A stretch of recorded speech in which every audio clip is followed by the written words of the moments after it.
சர்ச்சில் ஒரு கோரிக்கை வைத்தார்கள்.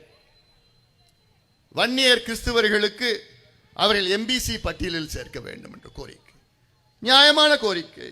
இதைத்தான் பாட்டாளி மக்கள் கட்சி தொடர்ந்து வலியுறுத்தி வருகிறது.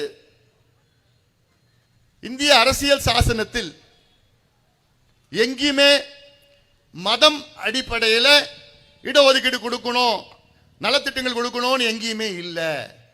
இந்திய அரசியல் சாசன கான்ஸ்டிடியூஷன் ஆஃப் இந்தியாவில் என்ன போட்டிருக்கு?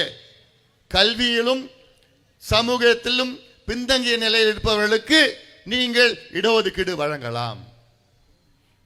எஜுகேஷனலி அண்ட் சோஷியலி பேக்வர்ட்னஸ், இதுதான் ஒரே குறியீடு. அங்க எங்கேயுமே ரிலிஜன் எங்கேயுமே சொல்லல. இது வன்னியர்களுக்கு மட்டுமில்லை, எல்லா சமுதாயத்துக்கும் சாரும், பட்டியலின சமுதாயத்துக்கும் இதை சாரும்.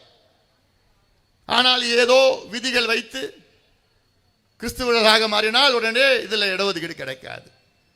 கிறிஸ்துவர்களாக இல்லாட்டி வேற சமுதாயத்தில் வேற மதத்தை மாறினா அப்படியே முன்னேறி விடுவாங்களா? அவங்க அதே நிலையில் தான் இருக்கிறாங்க. ஏதோ ஒரு காரணத்துக்காக மதம் மாறுகிறார்கள். ஆனால் அவருடைய சமூக பின்தங்கிய நிலை, பொருளாதார நிலை, கல்வி நிலை அப்படிதான் இருக்கு. அவங்களுக்கு அந்த படிப்பையும் வேலையை ஏன் கெடுக்கணும்? ஏன் கொடுக்கக்கூடாது? இந்த நியாயமான கோரிக்கையை நிச்சயமாக நாங்கள் வலியுறுத்துவோம்.